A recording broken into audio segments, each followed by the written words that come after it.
Então, acho que é um tema fundamental que a gente precisa se debruçar, precisa discutir muito ainda sobre ele. E eu fico muito contente de poder receber o Silvio aqui.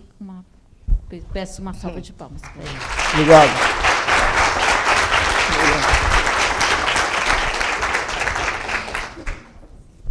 Bom, em primeiro lugar, uma boa tarde a todas, boa tarde a todos.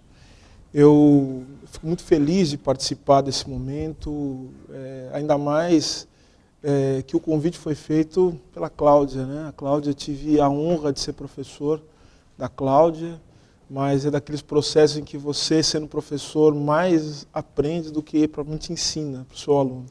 Então, aprendi muito com a Cláudia, então agradeço bastante o convite e a honra de poder participar desse momento. E eu quero inicialmente falar sobre esse tema racismo e educação, colocando aqui algumas, eu diria, fazendo algumas afirmações que eu não sei como vão soar no ouvido de cada um e de cada uma dos senhores e das senhoras aqui. Mas é que essas afirmações são necessárias para que a gente possa tratar a questão racial tal como ela deve ser tratada. E desde já, eu quero contar uma coisa que aconteceu nesses dias em que eu me preparava para estar aqui com vocês. Aconteceu uma coisa bastante curiosa, né? A Cláudia me sugeriu, fazer uma inconfidência aqui, que eu falasse sobre história da educação no Brasil e relacionasse isso com a questão racial. Eu acabo de lançar um livro sobre racismo, o que é racismo estrutural, é um livro que eu acabo de lançar, em que eu trato o racismo e a questão da raça conectados, né? São questões que são conectadas com a história. E eu peguei alguns livros, né, que eu considerei que são importantes sobre a história da educação, fiz uma pesquisa, consultei alguns amigos meus que são especialistas em educação, são educadores de formação, e pedi a eles, olha, me indiquem os livros que vocês consideram mais importantes sobre a história da educação no Brasil, e eu quero estudar, eu quero ler esses livros para que eu possa estabelecer essa relação de maneira competente, enfim, porque eu tenho uma apresentação muito importante para fazer. E eles me deram esses livros, enfim, passaram alguns livros, inclusive alguns de forma digital. E eu, por curiosidade, fiz uma coisa, eu coloquei assim no localizar, na busca, a palavra raça ou racismo em um desses livros que é muito importante. Enfim, não vou falar aqui qual é, né? Mas a questão a palavra raça não apareceu nenhuma vez.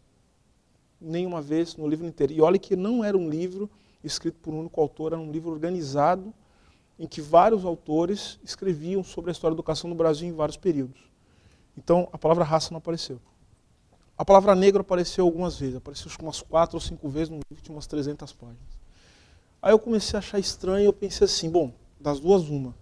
Ou eu estou estudando coisas que são absolutamente irrelevantes, né, que é a primeira coisa que eu pensei, acho que eu estou estudando algo que não tem a menor importância, a questão racial não é tão importante quanto eu acho que é, ou as pessoas não estão dando a devida importância para a questão racial. Fiquei entre essas duas possibilidades, mas aí me veio uma terceira possibilidade. E a terceira possibilidade eu quero tratar com vocês aqui hoje. Talvez a questão racial e o racismo, né, que a gente vai falar disso daqui a pouco, a gente tem a ideia de que a raça, né, a ideia de raça é que cria os racismos e o racismo, mas na verdade a gente vai ver que é o contrário. O racismo é que cria a raça. O racismo é um processo em que a raça, a ideia de raça vai sendo produzida e reproduzida ao longo da história e por meio de um processo político. A gente vai ver isso daqui a pouco. Mas a grande questão é, a terceira alternativa a essa ausência do debate racial, ou dessa quase ausência, eu não estou dizendo que ninguém debate isso, há pessoas importantíssimas que debatem isso no campo da educação, mas esse silêncio que nos leva a esse interesse pela questão racial se dá pelo fato da gente enxergar a questão racial ou racismo como algo que é estranho à educação. Nós somos educadores, todos nós aqui, e nós acreditamos de alguma maneira que a educação ela é uma espécie de antídoto contra o racismo e contra os males do mundo. Nós acreditamos de alguma maneira que a educação ela é capaz de transformar as pessoas, e a educação transforma as pessoas mesmo. A educação é um processo de formação, de construção de sujeitos. Sujeitos que terão um papel importante na vida social, na confecção do que a gente chama de história, sem dúvida alguma. Só que o problema é que a gente acha que a educação ela sempre tem um papel transformador e emancipador. E não é exatamente assim. Então eu já começo fazendo uma afirmação que para mim é muito difícil de fazer como educador. Eu diria o seguinte, senhoras e senhores, se não fosse a educação, o racismo não teria como se reproduzir. Sim? O racismo, ele faz parte de todos os projetos e dos processos educacionais. O racismo não tem como se reproduzir longe das políticas educacionais. Então, talvez esse silêncio em relação à questão racial seja o fato de que nós naturalizamos o racismo de tal modo que ele não aparece diante de nós como um problema. E quando ele aparece como algo externo àquilo que a gente quer fazer e não como algo que está diretamente relacionado àquilo que nós vamos fazendo, àquilo que nós estamos fazendo há muito tempo. Então esse é um ponto que eu quero refletir com as senhoras e com os senhores. O papel da educação na reprodução do racismo. E ao mesmo tempo, nós temos que pensar o seguinte, bom, diante dessa notícia trágica, será que é possível pensar a educação dentro de um projeto emancipador? É possível fazer isso, mas desde que a gente entenda a educação como algo relacionado a dois outros elementos, que também, eu sou um jurista, né, de formação, sou formado em filosofia, enfim, no meu mestrado, doutorado, pós-doutorado, tentei juntar filosofia com direito, eu sou doutor em filosofia e teoria geral do direito, meu pós-doutorado também é nisso, mas eu fiz uma coisinha também que foi muito difícil de fazer. Eu juntei tudo isso com economia. E aí eu comecei, pois é. E aí a gente vai entendendo o seguinte, né? A gente só consegue pensar a educação, e isso aí, estou falando para quem já sabe disso, mas a gente só consegue pensar o direito e a economia se pensar a filosofia. Não existe possibilidade de você pensar economia sem pensar também o papel que a educação, né, e que a cultura, de uma maneira geral, joga na formação dos sujeitos que vão se relacionar dentro do ambiente socioeconômico. Não tem economia. A economia é uma relação social. A economia é uma relação social. Isso é importantíssimo. Então, o que a gente chama de mercado, né, por exemplo, o que a gente chama de capitalismo, nada mais é do que um complexo de relações sociais em que indivíduos assujeitados mediante um processo político desenvolve um determinado tipo de relação. Né? Ou seja, a gente não consegue falar de economia sem falar de filosofia e não consegue falar de educação também sem falar de filosofia. Agora a gente tem que fazer a volta. Né? Não dá para falar de educação sem falar de economia, sem falar de economia política, o que é mais importante. A gente fala muito pouco de economia. Então, se a gente pensar a educação dentro de um projeto emancipador, transformador, dentro de um horizonte de mundo que não é isso que se apresenta diante a crise, o caos que se apresenta hoje no mundo, nós temos que pensar também a educação como um projeto, um processo e um projeto político. A educação é política. Eu sei que isso soa mal, né, nos tempos de hoje, né? Educação, política, eu não quero saber de política e tal. Mas enfim, mas essa é a notícia triste, né? Ou seja, a gente só tem saída na política. A política, a educação é política. Então eu quero que nós entendamos isso, essa relação entre raça, racismo, educação, economia, política. Né? Então é dentro disso que eu vou construir essa conversa com as senhoras e com os senhores hoje. Então vamos começar falando sobre o que eu, amparado numa série de autores e autoras importantes, entendo por racismo e por raça. Tá? Vamos começar por aí. A gente precisa tirar da frente essa ideia de que raça e racismo são coisas que são alheias à nossa vida, à nossa profissão, né? Enfim. É só para não acharem também que eu estou falando só metade da história, quando eu falei que não dá para se pensar a educação no mundo de hoje sem pensar o papel que o racismo desempenha na educação, eu também quero falar do direito, tá? Para não acharem que eu estou fazendo defesa de uma das minhas profissões, né? Que sou advogado de formação, enfim, sou advogado atuante. Mas a grande questão é, se não fosse o direito, muitas desgraças que ocorrem no mundo não teriam como acontecer. Tá? Ou seja, é isso mesmo. O direito é um veículo fundamental para todos os horrores que nós assistimos no mundo. Inclusive o racismo. Não existe racismo e raça sem direito. Né? Tá? E eu vou demonstrar aqui, eu quero mostrar algumas coisas importantes para vocês aqui a respeito disso. Então vamos lá.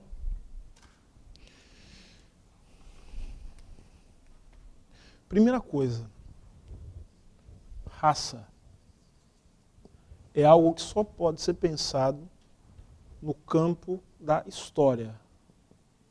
Raça tem história. A ideia de raça não tem o mesmo significado, não mantém o mesmo significado ao longo da história, a raça, a concepção de raça, e ao mesmo tempo a concepção de raça, mesmo dentro de um mesmo período histórico, não tem o mesmo sentido, a depender também do local e do contexto em que esse termo é utilizado. Tá? E quando eu falo de raça, não estou falando só de negro, e não estou falando só de indígena, eu estou falando de branco também, porque branco também tem raça. Apesar que a racialização do branco funciona de uma outra maneira. Porque o branco, eu escrevo no livro, branco é uma raça cuja principal característica é não ter raça. É isso. Ser branco é nunca ter que pensar a respeito da sua própria raça. É nunca ter que ser racializado, e por isso que é raça. Por isso que eu acho muito engraçado, toda vez que você vai falar de racismo, né, com pessoas brancas que não entenderam ainda essa questão, elas falam que é identitarismo, né? E eu acho muito engraçado porque, assim, como a sua condição racial ela se revela também no seu discurso, né? Aquele que fala de identitarismo está revelando na sua crítica ao identitarismo a sua própria identidade como branco. Não é? Ou seja, porque só os outros têm raça, só os outros têm identidade. Ser branco é não ter identidade, não ter raça, é ser universal. Olha só. Então vejam que interessante. Então isso é uma questão histórica. Agora, por que eu falei também que é uma questão contextual histórica? Pelo seguinte, o branco é branco aqui no Brasil. Só que eu conheço um monte que entra em depressão, sabe por quê? Quando ele vai para os Estados Unidos, por exemplo. Aí ele descobre terrivelmente que lá ele não é branco. Ele é ticano, ele é latino. E ele vai perceber isso sendo tratado como um latino e como um ticano, ele vai ser racializado. Ele vai perceber isso, principalmente, vejam, e quando ele...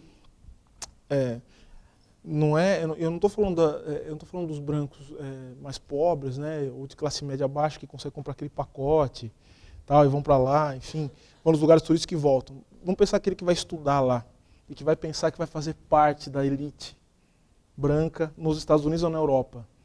Esse aí que entra em depressão. Porque ele vai perceber que as coisas não funcionam desse jeito. Não funcionam. Ou seja, ser branco aqui não significa ser branco lá.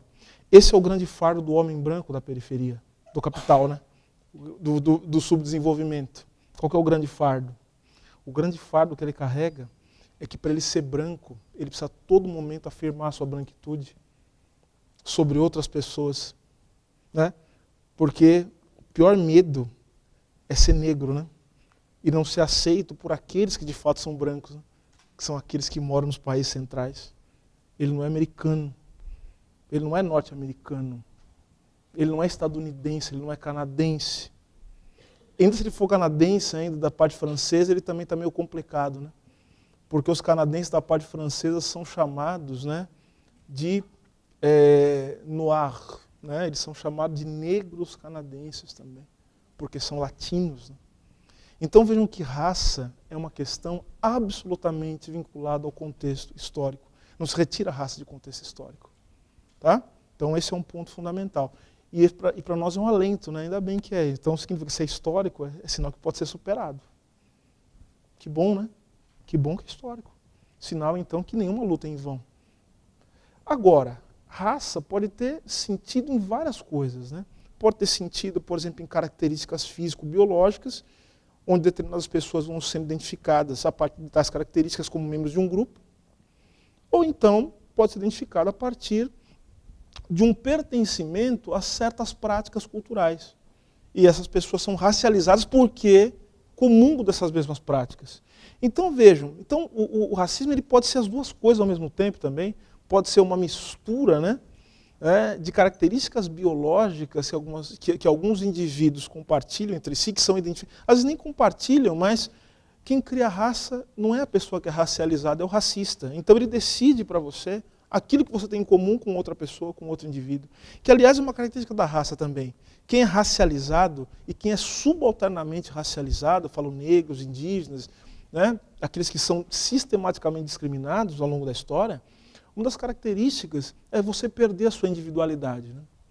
Ou seja, um negro quando erra, ele erra em nome de todo o grupo. É engraçado que outro dia alguém veio me perguntar assim, né? Falou assim, vieram me perguntar de um sujeito que anda falando umas bobagens aí, tal, e ele é negro, né? Político. Vieram falar para mim assim, puxa vida, você viu? O que você está achando do fulano de tal que está falando aquelas besteiras? Mas por que você está me perguntando isso? A pessoa ficou meio constrangida, né? Então, eu estou te perguntando, porque ele é negro, né? Eu queria saber o que você acha. Aí eu falei assim, e o que você acha do Trump? Não sei. Eu falei, não, porque ele é branco. Eu ia falar de outro presidente, mas eu resolvi não falar também, porque... Mas enfim, eu falei assim, e aí? O que você acha? Ele é branco. Por que eu tenho que responder em nome de todos os negros do mundo? Perceberam então o que significa? Isso é ser racializado. Você responde pelo seu grupo. Você carrega o peso de todo o seu grupo. E isso tem consequências devastadoras na vida das pessoas que são discriminadas. Consequências devastadoras do ponto de vista social, econômico e também de saúde. Né? Também de saúde. Não basta você fazer uma coisa certa. Você precisa ficar acertando o tempo todo para mostrar que você merece estar em determinados lugares. Percebe? Então vejam, raça não é uma coisa que vocês devem buscar uma explicação. Raça não explica nada. Isso é um ponto importante. Raça não explica nada. Porque raça não foi feita para explicar nada. Raça foi feita para criar confusão. Raça foi feita para dividir as pessoas. Raça foi algo criado, a concepção moderna, contemporânea de raça. Porque vejam, raça antes da modernidade tinha um outro sentido. Aliás, nem tinha esse sentido, a gente não consegue nem reconhecer. Raça, como nós conhecemos hoje, é uma coisa que surge, começa a ser criada a partir do século XVI e só ganha os contornos que ganha no século XIX. Tá? Isso é bem importante dizer. O sentido de raça que surge no século XVI, na modernidade, já é um sentido de classificação de seres, né? Seja de animais, depois vai para seres humanos, depois no iluminismo ganha, na modernidade ganha um outro sentido, e no século XIX ganha um sentido científico. Agora, a raça, tal como nós conhecemos, é um fenômeno da modernidade, que se liga com o que nós chamamos de modernidade. E, senhoras e senhores, vamos lá. Modernidade são várias coisas. Modernidade é capitalismo, modernidade é iluminismo, modernidade é racionalidade, mas modernidade também são coisas que pertencem a tudo isso. Ao iluminismo, ao capitalismo, é colonialismo e é escravidão. Tá bom? Isso é modernidade. A modernidade é esse pacote de desgraças. É isso que é modernidade. Então, quando se fala de iluminismo, de progresso, tal, tem que vir junto, né? Progresso, vem escravidão e vem colonialismo. Isso é fundamental. E veja, e quando vem escravidão, vem colonialismo, vem a raça junto. E quando vem a raça junto, a modernidade, a escravidão, o iluminismo, o que vem também? Vem o Estado, vem o direito, vem a educação. Perfeito? Então, a gente não pode desconectar essas coisas. Então, vejam, para que a raça se reproduza, e vejam que raça, aqui a raça ganha um outro contorno. A raça não é uma coisa, não é um conceito. A raça é mais do que isso. A raça é uma tecnologia de poder. A raça é uma tecnologia. Por meio da raça, a gente pode estabelecer e justificar meios de intervenção, de controle, Tá? E agora uma coisa que interessa diretamente às mulheres. Não tem raça e não tem racismo, que é o processo de constituição da raça e tudo que ela significa de ruim. Não existe isso se não houver sexismo também do outro lado. Para que haja a reprodução da raça, é fundamental que haja o controle sobre o corpo das mulheres e a sexualidade das pessoas. Vejam que a primeira medida de todo Estado racista, eu não estou falando de Estado racial, porque todo Estado é racial, tá? Todo Estado é racial. Mas alguns vão além disso, são racistas. Se pautam pela discriminação sistemática e aberta e que tem contornos raciais. Agora vejam, uma das primeiras medidas, se forem estudar a história dos estados racistas, como a África do Sul, os Estados Unidos, né? O que acontece? Eles impedem casamentos interraciais. É isso. Porque se você permitir casamento interracial, sabe o que acontece? Você quebra a narrativa da raça, que começa a misturar. Aí você já não sabe dizer quem é negro, quem é branco, tal, você não tem como estabelecer certas formas de controle. Então é isso, ou seja, a raça é uma tecnologia. Então ficar tratando raça do ponto de vista moral, racismo é ruim mesmo, é um horror, tem que ser condenado moralmente. Só que isso não leva a nada. E o que eu tenho percebido é que no campo da educação, a questão racial tem sido tratada como uma questão moral, pura e simplesmente. E não é uma questão só moral. É uma questão política. É uma questão econômica. A raça é tecnologia. Tá? E eu quero que vocês pensem isso no contexto das grandes crises econômicas, hein? Porque toda vez que tem crise econômica, a raça ela exerce um papel central para a reorganização das coisas. Porque quando tem crise, é necessário decidir, agora de maneira aberta, quem vive e quem morre. Adivinha quem vive e quem morre na crise? Vocês já entenderam, né? É o que está acontecendo no Brasil, é o que está acontecendo nos Estados Unidos, é o que está acontecendo na Europa, é o que está acontecendo nos países da África. Vejam a crise da imigração. A gente fala de imigrante, só que a gente tem que racializar imigrante. Os imigrantes que estão sendo impedidos de entrar não são os imigrantes dos países centrais, não são os imigrantes brancos, são os imigrantes que são racializados. Isso é fundamental a gente compreender. Ninguém acha ruim que venha gente da Europa aqui no Brasil e tal. Ninguém acha ruim. O problema é haitiano, o problema é senegalês, é nigeriano, é gente que vem dos países árabes. Essas pessoas são racializadas e essas pessoas, veja, elas não são impedidas de entrar, só que elas vão entrar numa condição de racializados, para ganhar salário baixo, super explorados, profundamente violentados. Então eu quero que vocês entendam isso, ou seja, a raça é uma tecnologia de poder. Então é por isso que eu digo, a gente fala de raça, tem que falar de história, tem que falar de política. Falar de política é falar do quê? Falar de poder. Não tem raça se não tem poder. Poder organizado, sistematizado. Raça é história e é poder. Fundamentalmente. E notem, falar de política e falar de poder é falar, portanto, de conflito. Então, todas as grandes transformações que ocorrem na dinâmica da raça, elas também têm que ser entendidas como parte da resistência daqueles que são violentados o tempo todo por conta da sua condição racial. Senão a gente não teria política de cotas hoje.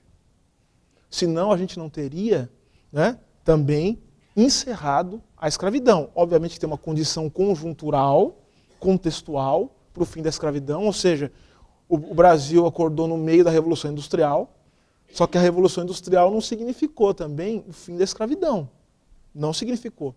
Então, as condições do fim da escravidão no Brasil, elas têm uma relação com a conjuntura da economia política internacional, nacional e internacional, mas tem a ver também com os processos de luta que aconteceram dentro do Brasil.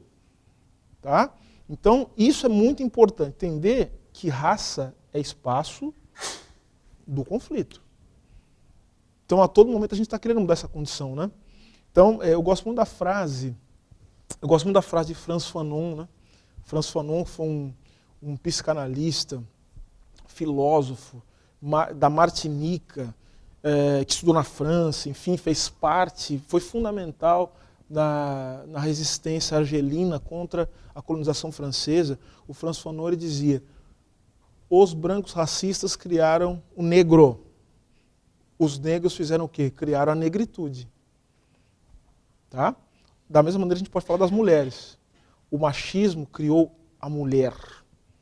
A mulher criou o feminismo, que é a transformação da sua condição de mulher. A sua afirmação como algo diferente daquilo que o ódio, que a violência fez contra si. Então é fundamental entender o como esses... Aqui, ó, vejam, eu tenho espaços de conflito e, portanto, espaços de resistência. Por isso que eu falei, a educação não é só solução, a educação é um problema. Eu estou afirmando isso aqui. A educação é um problema, não é solução, não. Essa história de que o problema do Brasil é educação, isso é papo furado. O problema do Brasil é desigualdade. Esse é outro ponto. A educação, inclusive, ajuda e muito a encobrir a desigualdade profunda que existe no Brasil. E agora, veja, eu posso absolutamente falar de raça de uma maneira aparentemente positiva e continuar privilegiando a desigualdade. Querem ver como? É só trocar a palavra desigualdade por diversidade. Aí ficou legal. Aí eu falo diversidade, o mundo fica uma desgraça colorida. Entenderam? É uma desgraça multicolor. Né? Em vez de ter uma cor só, ela tem várias cores. É um arco-íris da desgraça. Então, vejam, isso aí, a questão não é essa. O racismo não é debelado a partir dessas questões. O racismo é isso aqui, ó, é um conflito. E se a gente não entender a educação como parte do conflito, porque, veja, dentro dos processos educacionais, tem gente que quer transformar as coisas. Que percebe essas coisas. Isso é o pensamento crítico, isso é crítica. O que é ser crítico? Ser crítico é você levar as coisas ao limite. Ser crítico é você entender qual é o limite de uma ideia ou de uma prática. Então vejam, quem é um educador crítico? Aquele que fala o seguinte, bom, eu sou educador, mas eu estou percebendo que tem alguma coisa errada no que eu estou fazendo. Então eu preciso denunciar, preciso falar a respeito disso, preciso tentar mudar as minhas práticas, preciso alterar dessas formas. E aí, não tenho certeza. Tenho certeza, quem fizer isso vai ter problema. Porque o amiguinho vai achar estranho, a diretora, que não é ela, vai começar a achar ruim. Né? Você vai começar a ser chamado de tudo quanto é nome e tal, os alunos às vezes não vão gostar. É o preço que se paga. É o preço que se paga para você querer fazer alguma coisa diferente daquilo que está sendo feito. Mas é a noção de que você entende que aquilo que está sendo feito apenas reproduz esse mundo que você diz apenas que quer mudar. Isso é muito importante. Então, educação é o campo do conflito e pode ter consequências terríveis. Vamos falar de um educador que, inclusive, se complicou muito. Vamos lembrar do grande educador brasileiro, Anísio Teixeira. O que aconteceu com ele? Propôs uma mudança, tal, porque ele pensou o mundo criticamente, jogaram ele no fosso do elevador. Foi assassinado. Darcy Ribeiro, Florestan Fernandes, tantos outros, Paulo Freire. Ou seja, ser crítico é você entrar nisso aqui. E não tem como falar de raça de maneira decente sem ser crítico. Agora a escolha é de vocês. Certo? Bom, então tá aí. Agora, para que isso aqui se repita, veja, isso aqui é uma dinâmica, isso é um processo. Esse processo aqui de reprodução das condições em que a raça desempenha um papel fundamental na vida social, sabe como é que chama esse processo? Racismo. Racismo é isso aqui. Racismo é esse processo. Então, racismo é um processo em que as condições da desigualdade racial vão sendo reproduzidas, social e historicamente, política e economicamente. Tá? Vou dar um exemplo para vocês aqui de como o racismo ele opera do ponto de vista estrutural, que é o que nos interessa. Uma coisa que aparentemente não tem nada a ver, né? Se mantida a mesma arquitetura tributária da tributação no Brasil, mantida a mesma arquitetura tributária, ou seja, a maneira com que as pessoas pagam tributos no Brasil, o racismo ele continua violentamente. E por que isso? Porque as pessoas que mais pagam tributo no Brasil, proporcionalmente, são as pessoas mais pobres. E elas são mais pobres, inclusive porque elas pagam tributo de maneira desproporcional. E por isso que elas continuam sendo pobres. E os ricos continuam sendo ricos porque os ricos tem uma série de possibilidades de não pagar tributo. Então, por exemplo, quando a gente fica vendo o negócio do jogador de futebol, né? Ah, porque o jogador de futebol, não sei o quê, porque ele não a pessoa fica fazendo considerações morais sobre tributação. Eu acho isso o fim da picada. Fulano de tal não vale nada, porque ele não paga tributo, não sei o quê. Não sei o quê. Gente, isso aí é uma inutilidade absurda. Porque, vejam, toda pessoa que é super rica ou rica tem à sua disposição toda uma série de tecnologias para não pagar tributo, ou para pagar o mínimo possível. Eu estou falando com conhecimento de causa, porque eu sou advogado tributarista. Eu sou advogado tributarista, é a minha especialidade na advocacia. Por isso que eu gosto de economia, para entender essas coisas. Perceberam? Ou seja, qualquer pessoa que tenha muito dinheiro, ou que queira ter muito dinheiro, vai se servir desse sistema. Então existe um sistema de reprodução da desigualdade. O racismo, portanto, como ele justifica, como ele torna possível a desigualdade, inclusive do ponto de vista ideológico, subjetivo, o racismo ele também é um sistema. Ele tem que se revestir num sistema. Um sistema que se coloca do ponto de vista imagético, mas se coloca do ponto de vista prático, econômico também. Exemplo do imagético. É necessário que o tempo todo a superioridade dos brancos seja afirmada ideologicamente nos meios de comunicação. A gente naturaliza que algumas pessoas ocupem certos lugares e certas posições, enquanto outras pessoas que pertencem a certos grupos sociais, raciais, não estejam lá. Tanto que é muito estranho. É muito estranho quando você vê pessoas negras em certa posição. Querem ver o que é o racismo? O racismo não é só quando você entrar um negro aqui e alguém tacar uma pedra no negro. O racismo é quando entrar um negro aqui e fala assim, o sujeito é professor, a pessoa faz assim, aí entra um negro e a pessoa, nossa, isso aqui é o racismo. Perceberam? Porque a gente não tem na cabeça que um negro possa ser professor e que possa ocupar certas posições, ou que possa... Eu tenho um sócio, que uma época ele foi...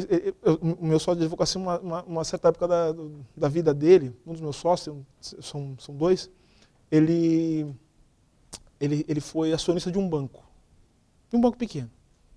Aí falou assim, eles falaram que ele era banqueiro. Ele falou assim, vai entrar o banqueiro, tal, não sei o que. A hora que ele entrava, as pessoas falavam assim, assustavam, claro. Estou dizendo que é bom ser banqueiro, estou dizendo assim, que é muito estranho ver um banqueiro preto, né? É uma coisa muito esquisita, assim, uma coisa que não, veja, não está nem no nosso horizonte. Parece realismo fantástico, né? Assim, uma coisa, percebe? Então vejam, o que eu quero dizer é que o racismo ele é um mecanismo, um sistema de reprodução de condições objetivas e subjetivas. Subjetivas e objetivas. E aí, quando a gente fala de subjetivas, adivinha do que a gente está falando? Adivinhem? Educação. Olha só que beleza.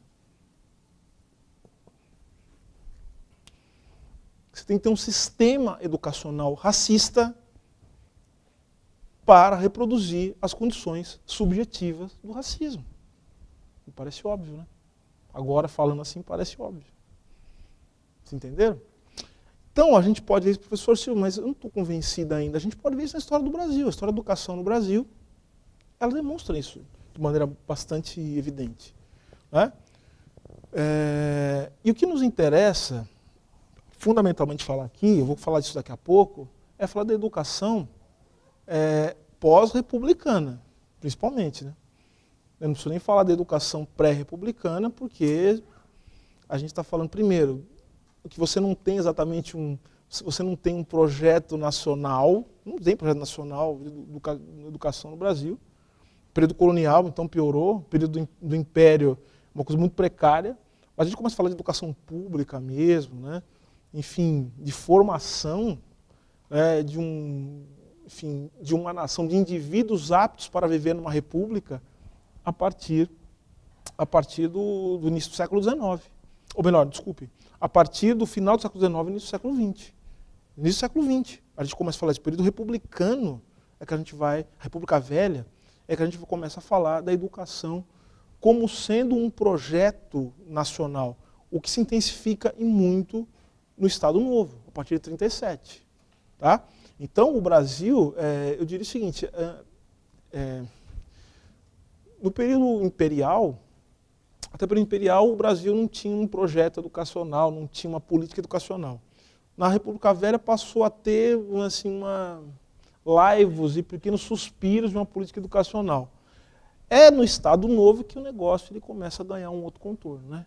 Contorno assim, da educação como projeto nacional. E vejam, toda vez que eu falo projeto nacional, a gente vai lembrar do quê? De Estado. E toda vez que lembrar de Estado, vai lembrar do quê? De política. Lembrar de política, vai lembrar do quê? De raça. Não teve um momento na história do Brasil em que a questão racial não esteve na pauta dos grandes pensadores do Brasil.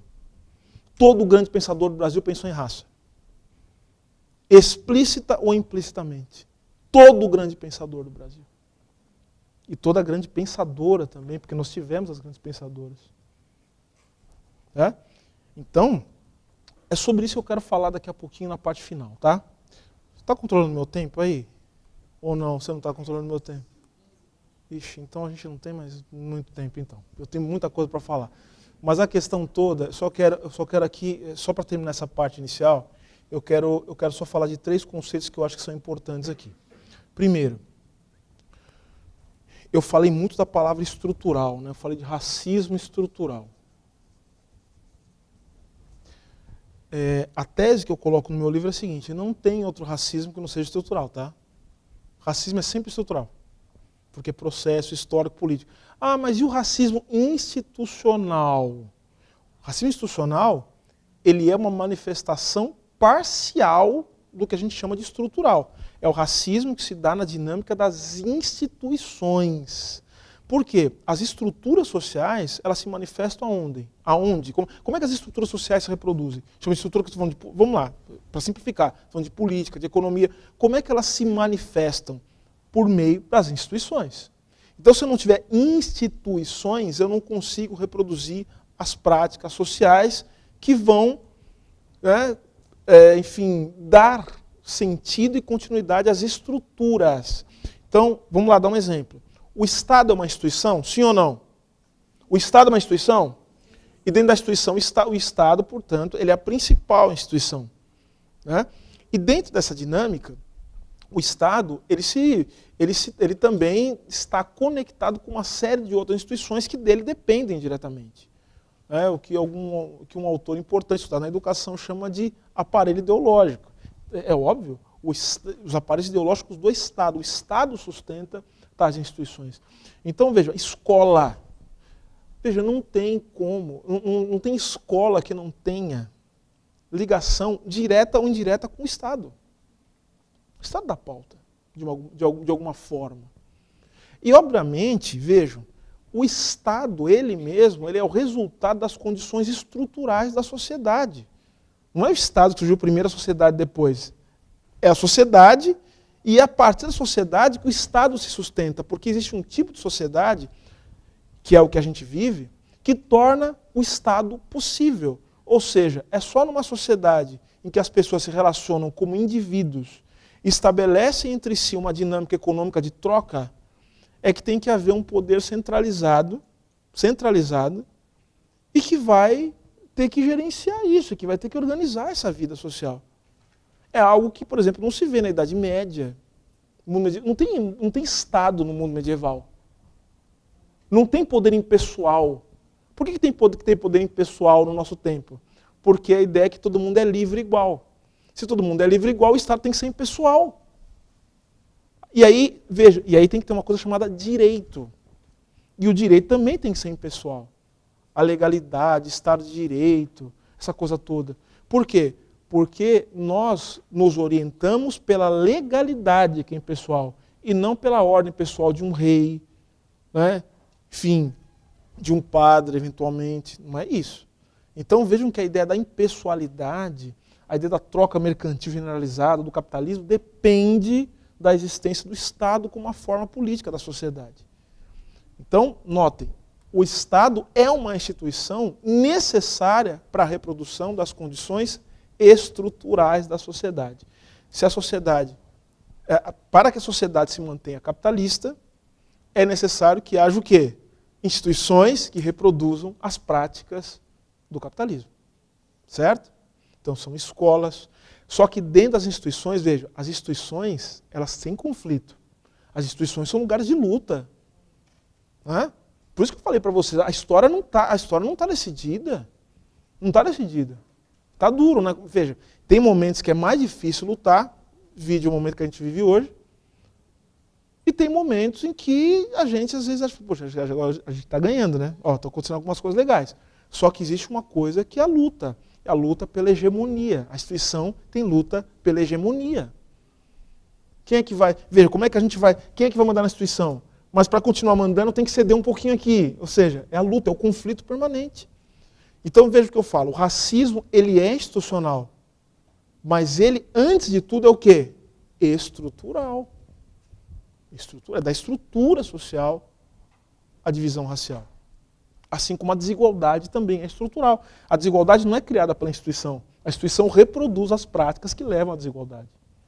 Tudo bem? Só para te diferenciar, por que essa diferença é importante? Porque, para a gente não achar que o fim do racismo está na reforma das instituições. Tem muita gente que acha isso. Tanto que tem muita gente que acha que o racismo acaba com política de cota. Política de cota não acaba com o racismo. O racismo tem outras bases estruturais, não é institucionais. Então, se você colocar cota para professor, cota para aluno, isso não acaba com o racismo. Inclusive, a depender de como seja feito isso, o racismo ele continua numa boa, relax, tranquilo, porque aí você tem o quê?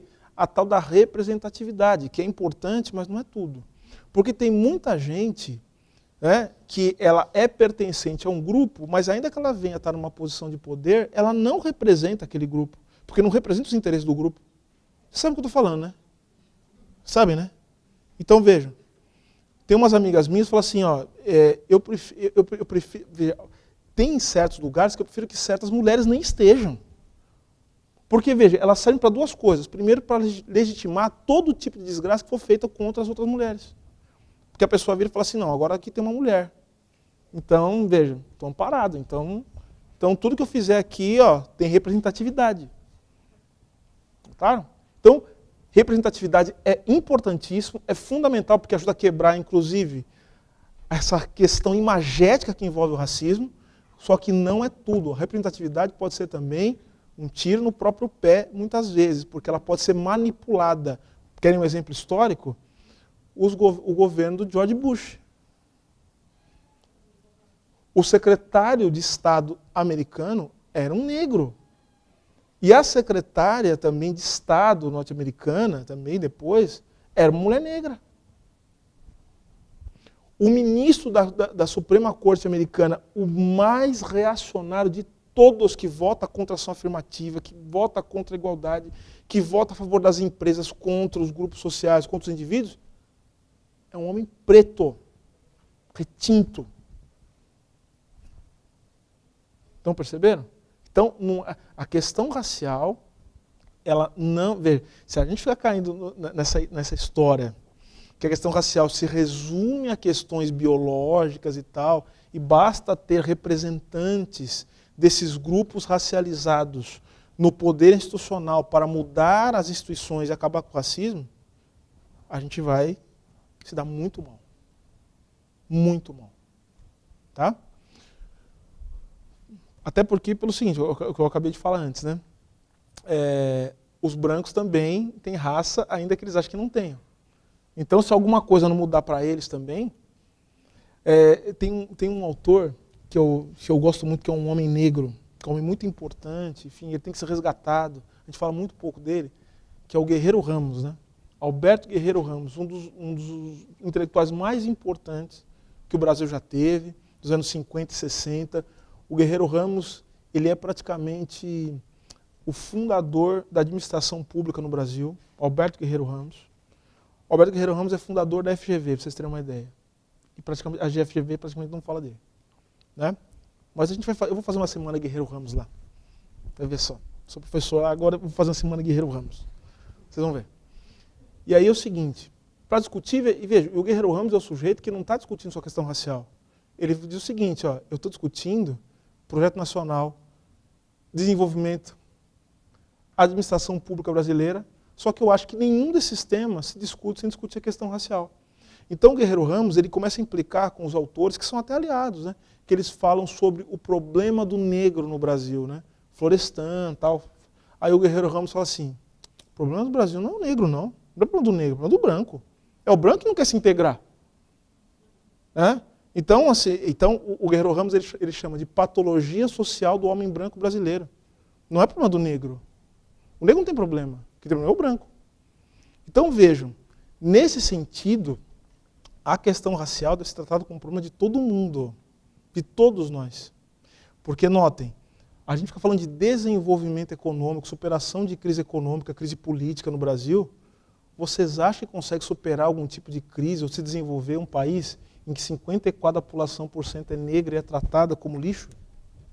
Isso não existe. Ah, os Estados Unidos, os negros não são maioria lá. Então lá dá para baixar a repressão, tranquilamente. Em alguns, mas só que lá como é muito rico, eles conseguem, por exemplo, criar uma Beyoncé, um Jay-Z e tal, gente muito rica, um Denzel Washington, não sei o quê, e a gente acha que lá é o modelo. Veja, jamais esse modelo pode vir para cá. Então já vou avisar para a turma, não vem para cá esse modelo. Porque aqui, você dar esse tipo de visibilidade para negro é muito perigoso. Se todo mundo achar que pode ser o Jay-Z ou a Beyoncé no Brasil, 54% da população, ninguém segura.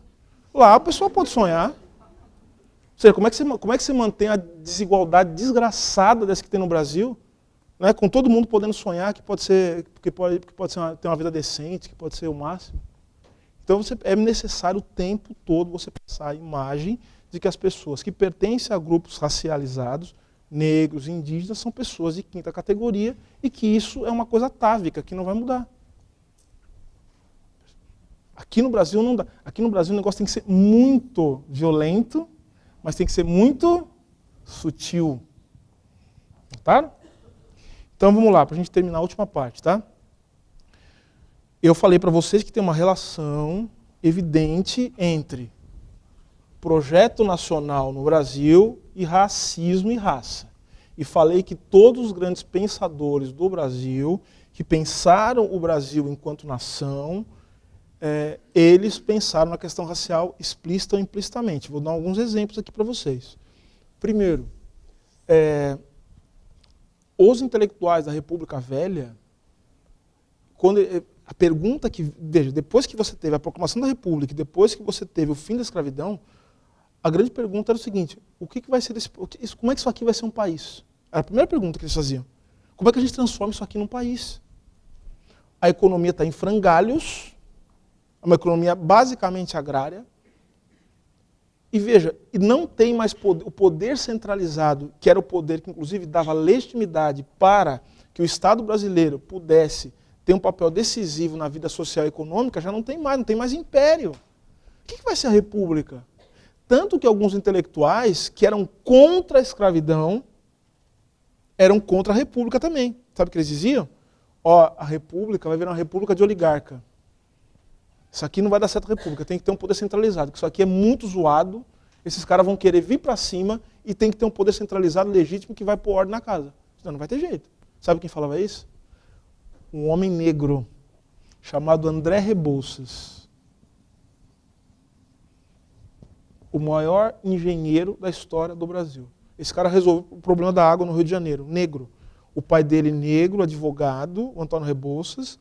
Ele e o irmão foram estudar na França, o pai dele ficou rico com a advocacia, né, na época do Império, e os filhos voltaram com a educação francesa. Né? E, enfim, e grandes engenheiros, estavam na Politécnica, na França. Quando eles voltaram, se dizia o seguinte, olha, que o Rio de Janeiro não tinha como resolver o problema da água no Rio, na capital do Império. Então, qual era a questão? Era necessário que cada casa tivesse ali o poço, enfim, as pessoas pegavam água individualmente. O André Rebouças falou assim, nada disso. Ele pegou e construiu todo o sistema que levava a água até a casa das pessoas. O maior engenheiro da história do Brasil. E aí ele foi marcado por um episódio, ele foi visitar os Estados Unidos, foi para um hotel, e aí ele teve que negociar com o dono do hotel, isso em Nova York. Teve que negociar com o dono do hotel para que ele só passasse rapidamente pelo saguão, mas não ficasse parado no saguão, porque as pessoas não iam aceitar que um negro ficasse andando lá. Ele falou, mas eu estou pagando. Ele falou, não interessa, é negro. Aqui você não pode ficar desse jeito. Ele voltou tão chocado com essa história que isso mudou completamente. E tem uns diários dele, ele fala assim, isso mudou completamente a vida. Eu percebi o que eu era. Porque, veja, o negócio de ser negro é um negócio interessante, porque ser negro, quando você é criança, você nasce, tal, você é pequeno, tal, você não fala assim, eu sou negro. Não, você é negro porque as pessoas se dizem que você é. Elas geralmente não dizem, elas mostram para você que você é negro. Toda pessoa negra tem 2 certidões de nascimento. A oficial e aquela que lhe é atribuída pelo racismo. No dia que ela sofre a primeira discriminação, ela entende que ela é negra. Eu entendi. Eu lembro exatamente do dia que eu entendi que eu era negro. Exatamente do dia. O dia que estava frio. E adivinha onde foi? Professores, adivinha onde foi que eu entendi que eu era negro? Adivinha quem me ensinou que eu era negro? Pois é. Olha só, a educação emancipa, liberta. Liberta coisa nenhuma. A educação põe ordem. A educação, em geral, ela coloca ordem. Ela estabelece ordem. Ela coloca as coisas e as pessoas no seu devido lugar. Eu aprendi. Estava frio, todo mundo foi de gorro. Eu tinha uns 5, 6 anos. Ó. Aí a professora pegou, tirou o gorro da minha cabeça e falou assim, você não pode ficar com esse gorro, todos os colegas de gorro. Eu falei, por quê? Porque você fica parecendo um bandido. A professora falou isso para mim. A minha mãe ficou louca. A professora teve que se esconder, porque ela ia bater na professora. Eu não estou apoiando o que a minha mãe ia fazer, mas eu não sei se eu conseguiria segurar, porque são sentimentos assim, primários, né, que você fica, assim, é uma coisa muito violenta. Aí esse dia eu aprendi que eu era negro. Aí outras coisas foram me mostrando que eu era negro. Uma coisa, as pessoas negras daqui talvez saibam, os homens principalmente, né? São aqueles que morrem, os mais jovens. Eu nunca saí com RG, eu nunca saí de casa, daqui na padaria sem RG. Daqui, assim, de casa até a padaria. Até hoje. Estou em casa, a padaria fica do lado da minha casa, eu estou de bermuda, de chinelo, eu estou saindo, eu pego o dinheiro e pego o meu RG e coloco no bolso. Meu pai nunca deixou eu sair sem RG, na vida. Eu não sei o que é sair na rua sem documento, identidade. Mas por quê? Não, sabe por quê? Para você mostrar que você tem nome e caso aconteça alguma coisa com você, para mostrar que você tem família. Vocês entenderam, então? Então, ou seja, eu aprendi que eu era negro. Todo negro aprende que é negro. Tá? E toda mulher negra, e mulher também aprende que é mulher, né? Sim, com certeza. A hora que começa a ganhar presente, a hora que começa a ser assediada, a hora que o pai também e o professor começa a dizer o que mulher deve fazer e que homem deve fazer. São essas coisas que vão mudando a subjetividade da gente. Não é o sexo, não é a cor da pele, não é o sexo biológico, não é a cor da pele. Né? É a política. Então, veja, eu falei do André Rebouças, que o André Rebouças voltou mudado. Quando ele voltou, o que ele fez? Ele liderou o movimento abolicionista no Brasil, junto com o seu grande amigo, né? Que é o Joaquim Nabuco, e o outro amigo também, José do Patrocínio. Os 3 grandes nomes da abolição no Brasil. O André Rebouças, ele inclusive deixou no diário dele, ele deixou assim um símbolo, né? Que era um triângulo, e representa os 3 pontos fundamentais da abolição. Tem até um livro da professora Ângela Alonso que conta essa história, né? Que é Flores, Balas e Votos. Flores, Balas, que foi a maior campanha, o maior movimento social do Brasil, da história do Brasil, foi o movimento abolicionista. Liderado pelo André Rebouças, que era o homem da organização, da logística. A outra ponta, Joaquim Nabuco, né? Seus discursos, tal, né? E José do Patrocínio. São os grandes líderes nacionais da abolição no Brasil. Só que assim, o André Rebouças era amigo, sabe de quem? Do imperador. Tanto que quando o imperador ele sai do Brasil, o André Rebouças vai junto com ele. Porque ele falava, isso aqui não vai rolar. Isso aqui vai virar uma oligarquia, os ricos vão mandar, não vai ter nada de bom aqui. Enfim, em parte ele estava certo. Tá? E ele tem um grande projeto econômico para o Brasil, porque essa é a grande pergunta. Quando você pergunta assim, o que vai ser esse país? Como é que o Brasil vai ser um país? Como é que o Brasil vai ser uma nação? Quando eu falo de nação, eu estou falando como é que o Brasil vai se integrar. O que vai fazer com que todos os brasileiros estão pertencentes a isso que a gente chama de Brasil? Só que essa pergunta está ligada com uma outra. A pergunta é a seguinte, como é que essa nação vai se apresentar no concerto das nações do capitalismo internacional? É o desenvolvimento, a economia. A pergunta sobre o que vai ser o Brasil envolve a pergunta sobre o que vai ser o Brasil no capitalismo internacional. Então é o pensamento social junto com o pensamento econômico brasileiro. Então, tanto que o André Rebouças, ele falava o seguinte: a gente precisa curar esse horror que foi a escravidão. A escravidão é uma doença que a gente vai demorar anos para curar. Anos. E aí ele tinha todo um projeto econômico para o Brasil. Então veja, estou falando aqui do André Rebouças, vou ser bem rápido. Então veja, estou falando desse pensador, ele está pensando a questão da escravidão. Eu podia citar aqui Tavares Bastos, né? Isso aí já um pouco antes, né?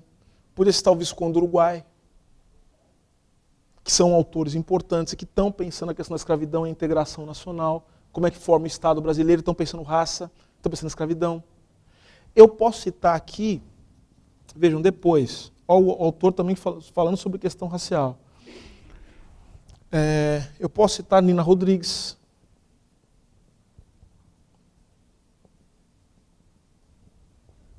Silvio Romero.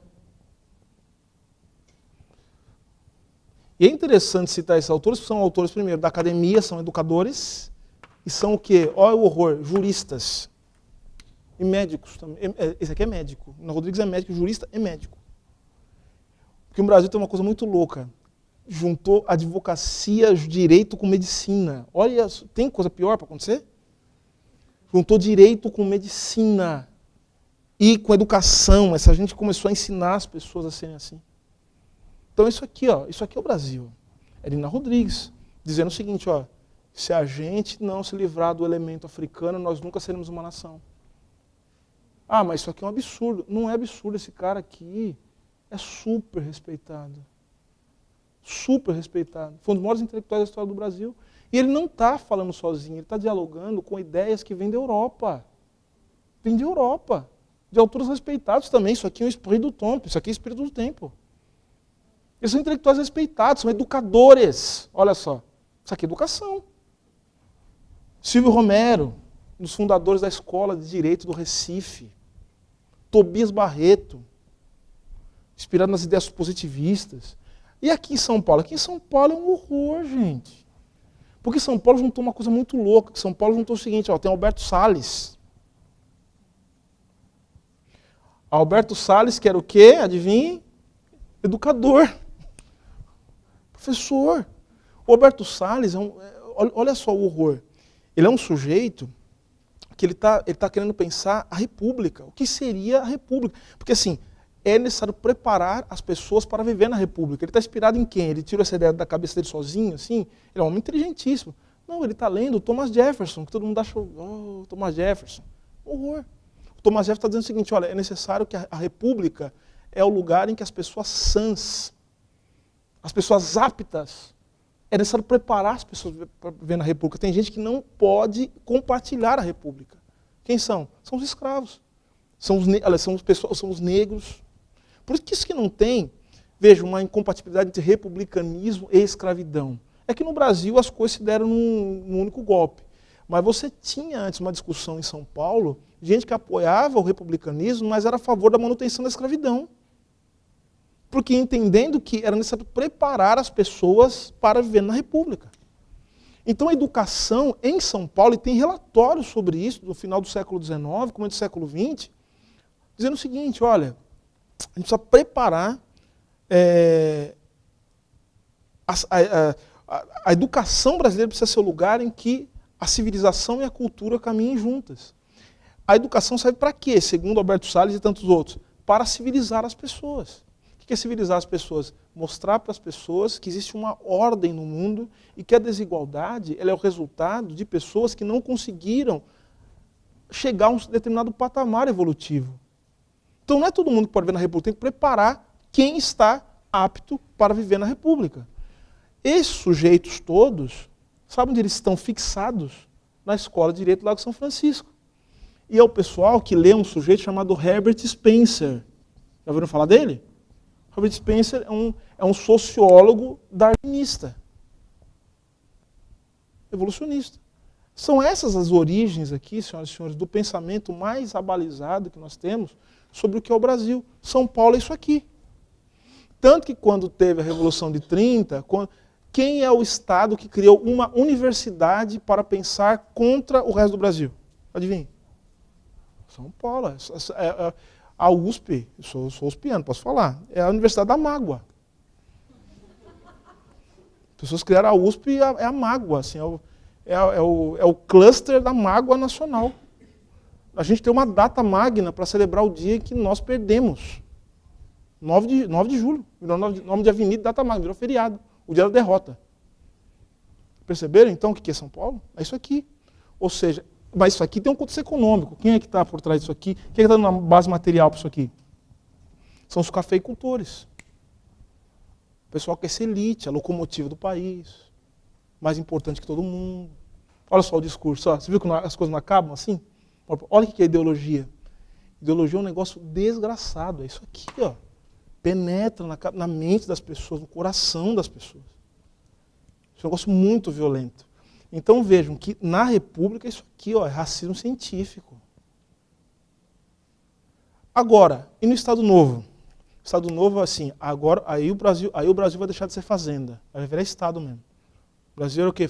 O Brasil não era nem um país direito, era uma fazenda. Café e pecuária. Só que é o seguinte, aí chegou o gaúcho e falou assim, não, agora vamos fazer indústria no país, vamos industrializar o país. Só que para industrializar o país tem que ter o quê? Tem que ter unidade, tem que ter energia, tem que formar mercado interno, tem que educar, tem que formar gente técnica, não é gente para ficar fazendo poema na frente do Lago São Francisco. Não é isso. Gente técnica, é técnico. Educação pessoal, tecnologia. Tem que ter Estado agora. Estado Novo. Então, é aí que vão surgir os ideólogos do Estado Novo, que estão pensando em educação e estão pensando em raça. Vamos citar alguns que estão pensando em raça? Logo no comecinho. Né? Vou citar aqui. Nós temos, aí nos anos 20 também, que depois vai virar uma pessoa muito importante para o governo Getúlio Vargas, nós temos Oliveira Viana. Oliveira Viana. Ultra racista. Oliveira Viana. Mas não tem só Oliveira Viana. Vamos citar um outro, que esse sujeito é um dos maiores intelectuais, eu considero do mundo, não é do Brasil não. Do mundo. Gilberto Freire.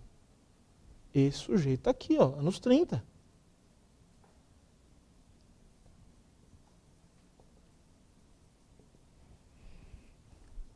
Então vocês já entenderam qual que é o discurso sobre a questão racial que surge a partir do momento em que o Brasil se torna um Estado industrializado e que também vai ser a base da educação nacional, democracia racial.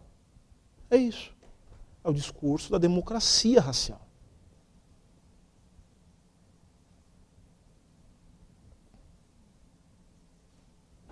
A ideologia da democracia racial. Agora só que eu quero que vocês vejam, e aí eu encerro. Eu quero que vocês prestem muita atenção numa coisa. Esse discurso da democracia racial, eu vejo muita gente falando isso aqui como se fosse uma grande bobagem, uma mentira. Isso aqui não é mentira, isso aqui é ideologia.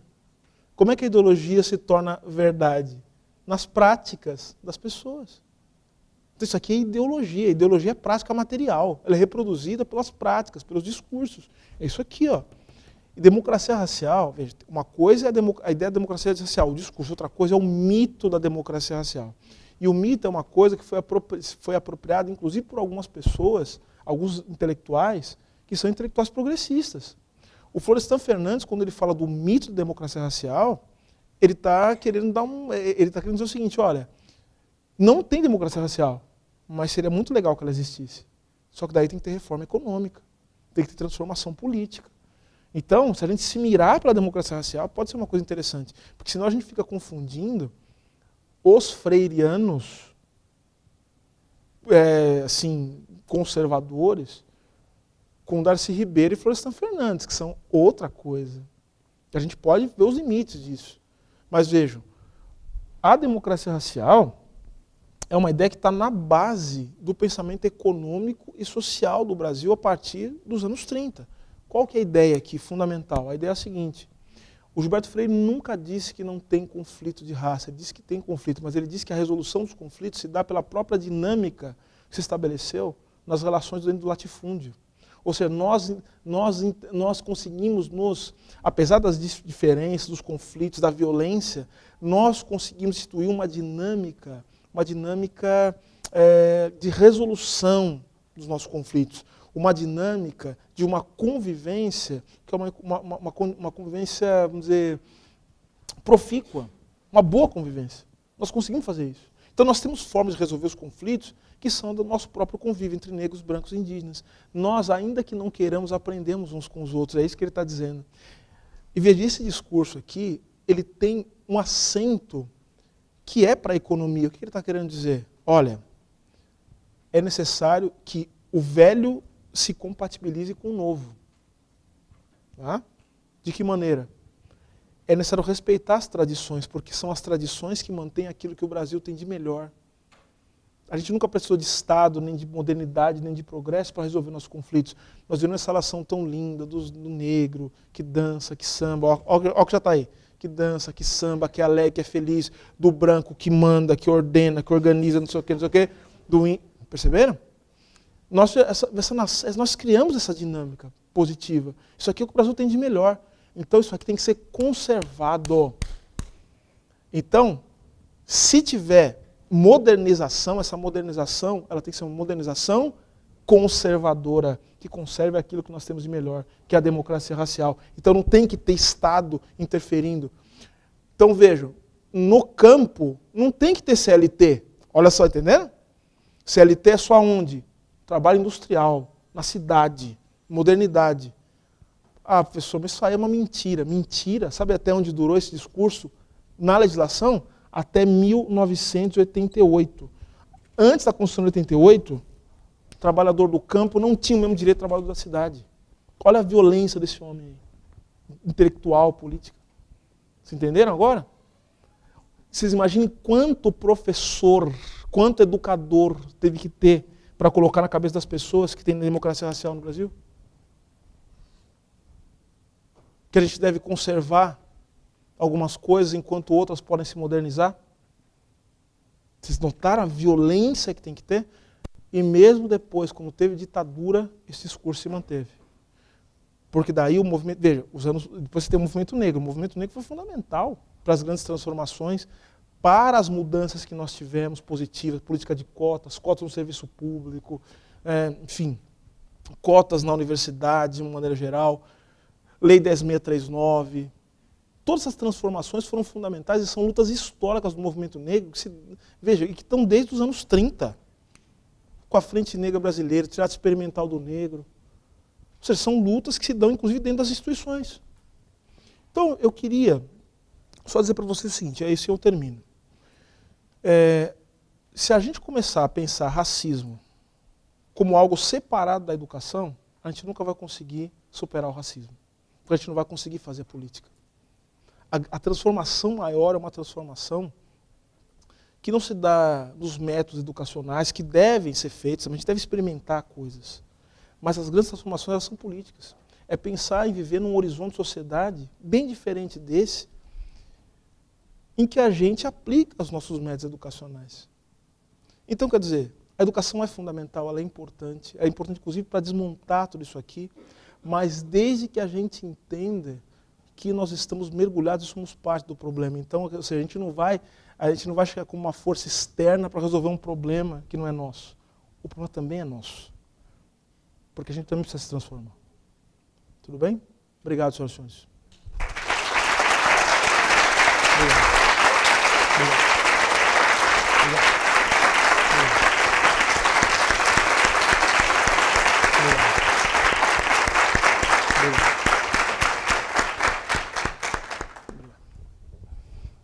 E aí, quem quer fazer uma pergunta, uma colocação? Ó, só depois devolve o microfone, hein?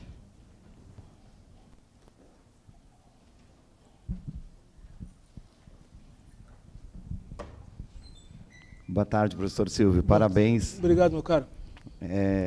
Eu sou professor de Educação Física aqui da Escola da Vida. Que legal.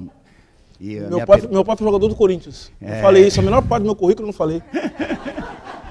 Meu pai foi goleiro titular do Corinthians. Que bacana. E eu queria ouvir um pouco do senhor um comentário sobre o papel da igreja e da religião relacionado à questão do racismo. E essa minha pergunta é pelo seguinte. Agora, recentemente, eu tive a oportunidade de escolher um trabalho num prêmio voltado para a educação, que se chamava A Politização dos Estudantes e a Desconstrução de Preconceitos. Né? E o professor levou para os alunos, o professor do CIEJA, né, de Educação de Jovens e Adultos, e ele levou para os alunos uma proposta de se trabalhar com o maracatu, a dança do maracatu. Certo. E aí, quando começou o trabalho, alguns alunos começaram a rejeitar por conta de uma manifestação vinculada, segundo esses alunos, a questão da macumba, da umbanda, e começaram a dizer, né, aquelas frases comuns da igreja evangélica, estigmatizando a manifestação cultural. Aí, enfim, ele conseguiu fazer um trabalho de contextualização do papel da escravidão, da visão do colonizador, enfim, e aí conseguiu trabalhar essa desconstrução do preconceito com os alunos, e fez um cortejo, enfim, conseguiu fazer um trabalho e de uma certa forma, avançou na desconstrução desse preconceito. E aí eu queria ouvir um pouco do senhor em relação a isso, dessa deslegitimação que existe, né, das manifestações religiosas africanas e o papel da igreja, enfim, escutar um pouquinho isso. Tá. Bom, vou pegar aqui, vou anotar. Primeiro, essa questão da religião é uma questão bastante delicada, e eu falo com muita tranquilidade. Eu acho que tem um contexto maior para falar do porquê que essa questão está tão aguda, e que eu relaciono diretamente com a crise, sabe? Eu acho que desde a década de 80 a gente vem vendo um período acentuado de degradação da vida social e econômica, enfim, o que tem gerado uma perda de esperança no político, no poder da política, e que tem feito com que o campo da religião seja um espaço também de projeção das expectativas de vida das pessoas. Isso é um fenômeno que a gente tem que discutir bastante amplamente, e no Brasil e nos Estados Unidos, principalmente, isso tem tomado proporções bastante grandes. Alguns estudiosos vão relacionar isso à quebra do estado de bem-estar social, né? A quebra do estado de bem-estar social fez com que algumas visões mais conservadoras, até reacionárias da religião, tomassem espaço, inclusive nas grandes religiões reveladas, né? Ou seja, porque isso não acontece só no cristianismo, isso está acontecendo também no islamismo e acontece também no judaísmo, o vídeo que está acontecendo hoje no Estado de Israel. Então, eu acho que esse é um ponto importante. O segundo ponto que eu destaco é o que eu acabei de falar aqui sobre instituições. As instituições são lugares de luta por hegemonia. Então, a gente não pode tratar uma religião ou uma denominação religiosa como se fosse um bloco único, em que não houvesse divergência, não houvesse complexidades. Há muita complexidade no campo das religiões, inclusive das religiões neopentecostais, que eu acho que você está se referindo mais abertamente. Então, nós temos hoje, dentro das religiões neopentecostais, movimentos que são minoritários, reconheçamos, e que não concordam com esse tipo de visão. Tá? Agora, você tem também dentro dessas denominações pessoas que se aproveitam desse momento que nós estamos vivendo de profundo conflito, de ódio, enfim, para também impor o seu poder. Porque num momento de desesperança, de fragmentação, você se colocar de maneira autoritária, reacionária, a gente vive uma sociedade que não tem esperança muito, né? Que as pessoas não enxergam legitimidade em nenhum tipo de liderança específica. Aí acontece aquilo que o Marcuse, né, e outros psicanalistas importantes falam, né? Ou seja, é uma sociedade à procura de um pai, né? Uma coisa muito louca, né? É uma gente que não tem superego, né? Portanto não tem limite. Então é um pouco do que está acontecendo hoje. Então esse é o primeiro panorama. Então a gente não pode o segundo panorama. Então a gente não pode tratar como se não houvesse divergência. E há divergências profundas, enfim, e as pessoas que não concordam com esse tipo de coisa ou estão encolhidas ou estão sendo profundamente discriminadas e perseguidas dentro das próprias igrejas. E eu falo isso porque eu conheço muita gente assim. E só para te dar um exemplo, eu acabei de falar com um grande amigo meu do Rio de Janeiro, ele é protestante, o nome dele é Ronilson Pacheco, né? Talvez ele esteja assistindo aqui. Esse cara é um dos grandes intelectuais hoje, enfim, do Brasil, um rapaz muito jovem, e eu conheci quando eu estive na Universidade de Harvard agora. Ele estava lá nos Estados Unidos e ele está indo estudar, ele vai estudar na Union, né? Tem uma proposta para estudar na Union, na escola de teologia, onde estudou Martin Luther King, enfim. E lá tem todo um movimento que chama Teologia Negra, que são os pastores, enfim, os religiosos, que pensam a religião a partir das questões sociais e econômicas. Então, Martin Luther King, ele morreu, o Cone, né, que é um grande teólogo, um dos pais da teologia negra, que se não o pai da teologia negra, que morreu há pouco tempo, eles fazem relações muito interessantes. Eles, por exemplo, eles relacionam a figura de Cristo às pessoas que eram linchadas no sul dos Estados Unidos, né? Então eles fazem leituras muito interessantes da religião, a religião como emancipação.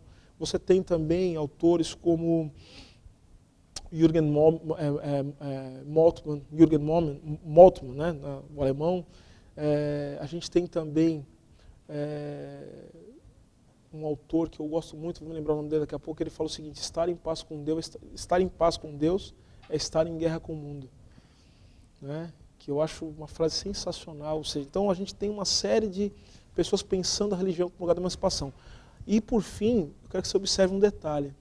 Você percebe como essa discriminação em relação às religiões de matriz africana não é porque elas são africanas, tão somente. É porque elas são negras. Né? É racismo. É racismo.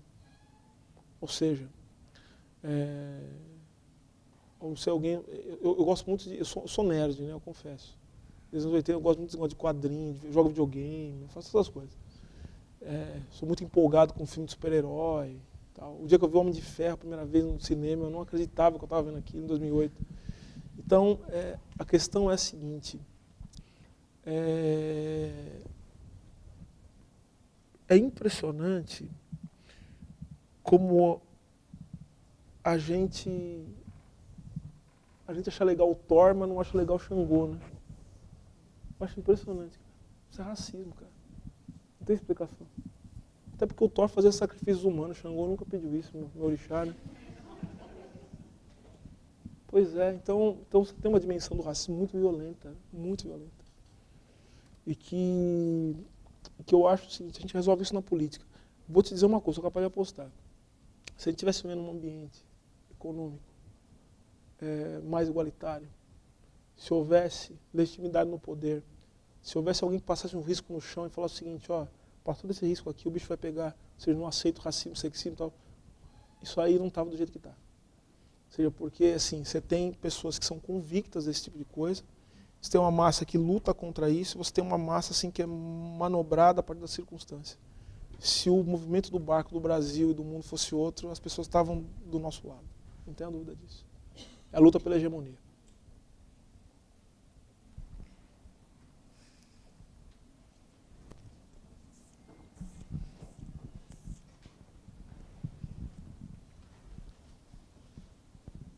Desculpa, só uma coisa que me veio à mente, que eu falei de super-herói, uma coisa interessante. Eu tenho falado isso bastante, falando com a Cláudia, inclusive. Você repararam a quantidade de filmes apocalípticos de super-herói que tem hoje? É um sintoma da cultura, é um sintoma da crise, né?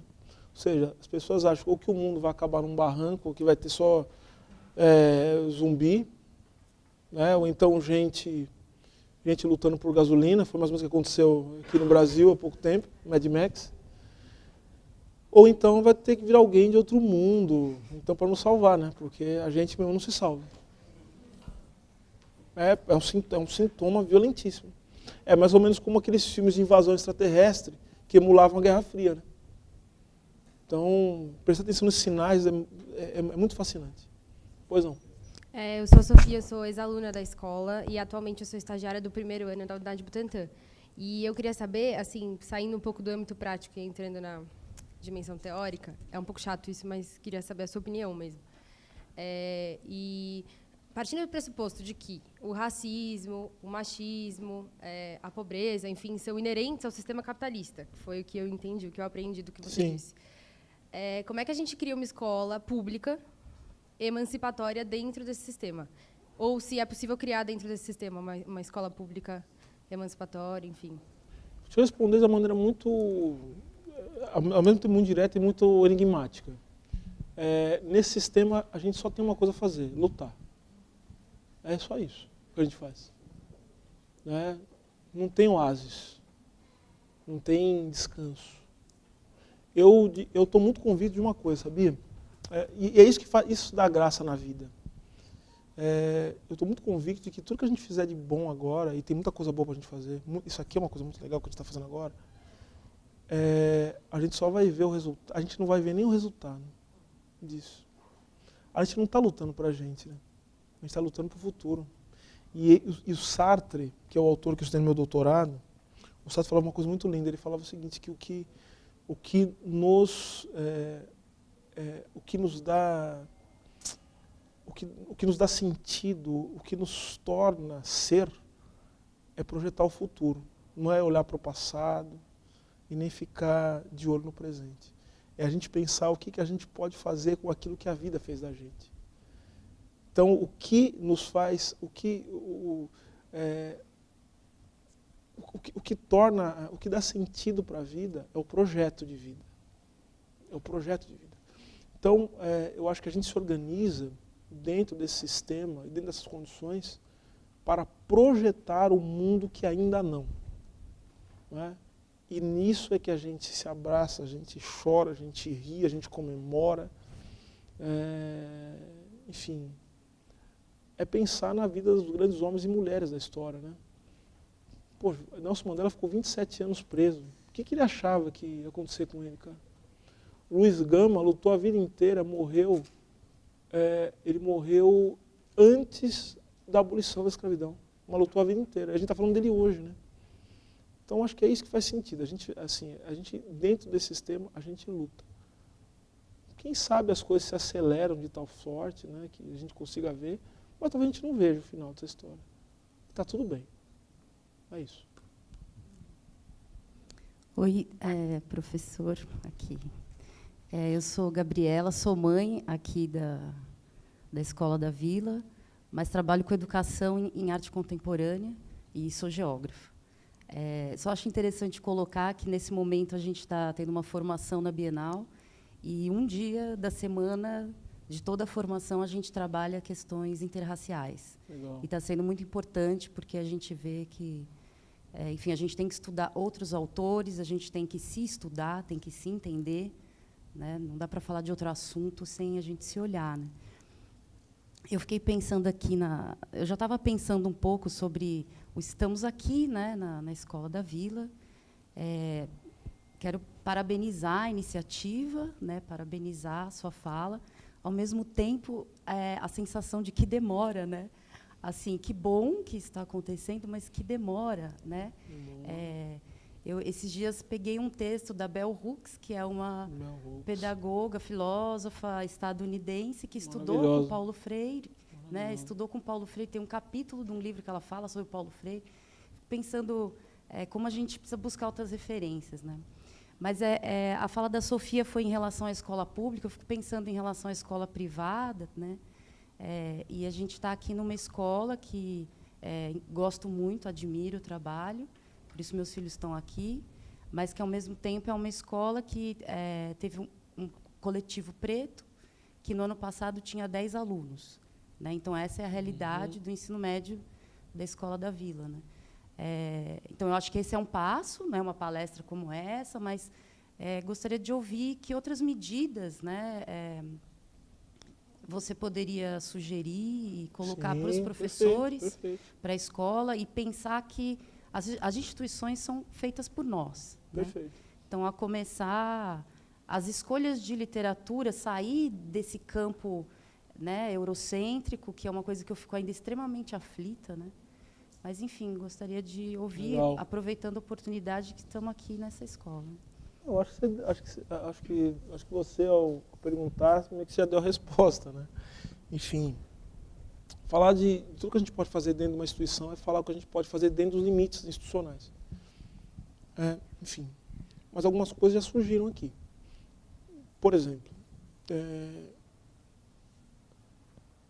eu tenho muitos problemas com a chamada dialética da natureza, mas uma coisa é verdade, né?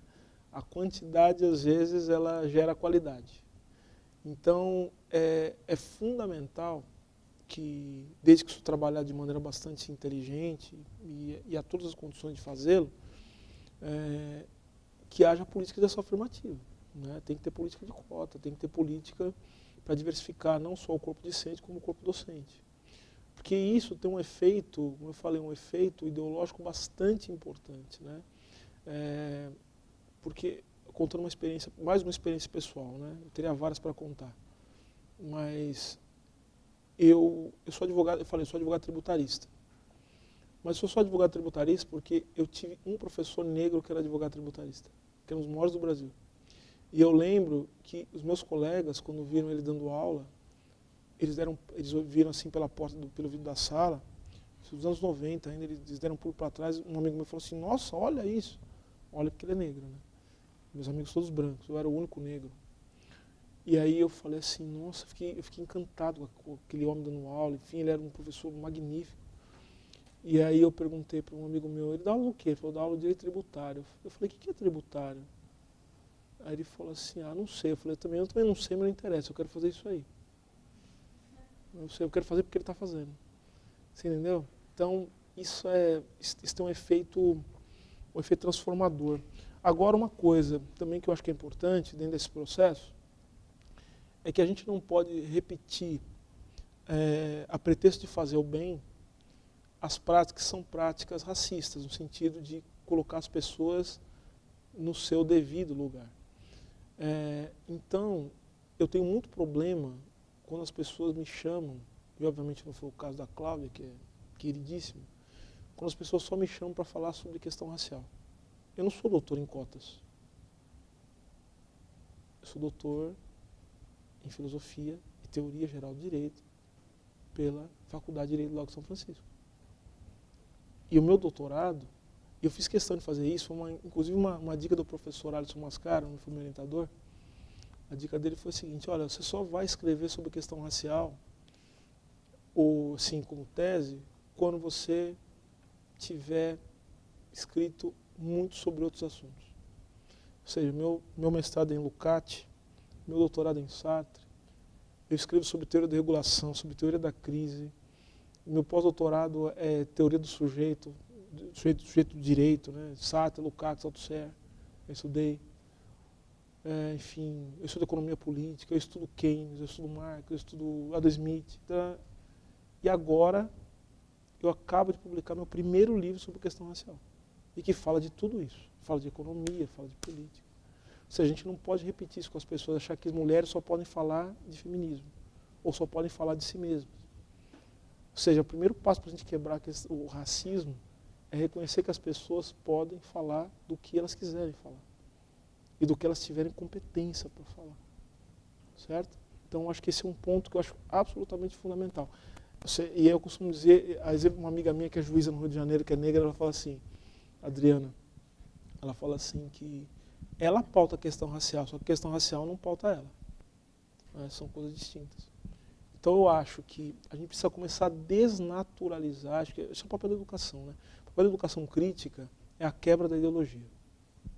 Ou seja, eu gosto muito daquela diferença que o Althusser faz entre ciência e ideologia. Eu acho que a ideologia é uma prática material, sim, mas que não é ciência. Ou seja, a gente precisa quebrar, a educação ela tem que ter esse papel. Acho que é quebrar a ideologia, quebrar os sentidos, mostrar outras possibilidades. Eu fico pensando nos professores de literatura, né? Vocês têm professor de literatura aqui. A literatura é um campo tão maravilhoso para fazer esse tipo de coisa. Tão incrível para mostrar outras possibilidades de dar sentido para o mundo, outras narrativas, outras perspectivas.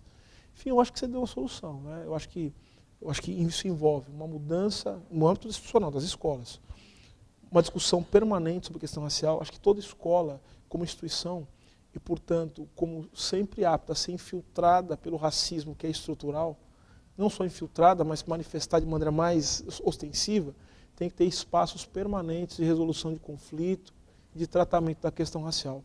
Toda escola tem que ter isso. E tem que discutir permanentemente. Não discutir só no dia 3 de maio e 20 de novembro. E depois não discutir mais. Não adianta me chamar para fazer palestra dia 3 de maio e 20 de novembro. Aliás, eu nem vou mais. Eu já falo que eu não vou. Eu já falo para a minha secretária. Eu falo assim, ó, se me chamar para fazer palestra dia 3 de maio e vir lá, racismo no Brasil, como os negros sofrem, como as mulheres negras são... Eu falo assim, se vir com esse título, você pode falar assim, o professor Silvio agradece, ele não é doutor em cotas, nem em coisas do gênero. Acho que é por aí. Aqui. Oi. Meu nome é Samantha, sou professora aqui da escola. Oi, Samantha.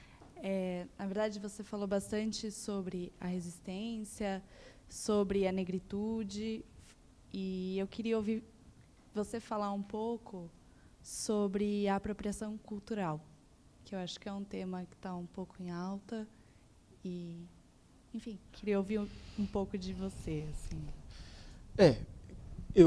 Quem vai falar disso bem, esse é um tema que eu não tenho falado muito, né? Porque não tenho muito a dizer sobre ele, vai ser o tema de um dos próximos livros da coleção, né, que eu publiquei o meu agora. Vai ser escrita pelo Rodney, aliás, pai Rodney, meu babá, Lorixá, maravilhoso, que é um doutor em antropologia. Ele vai escrever um livro sobre apropriação cultural. Mas o que eu posso dizer sobre isso? Ele escreveu o melhor texto que eu já li sobre isso, tanto que ele vai escrever o livro na coleção. A grande questão é a seguinte, o problema da apropriação cultural, do que se chama apropriação cultural, não é o fato de alguém utilizar,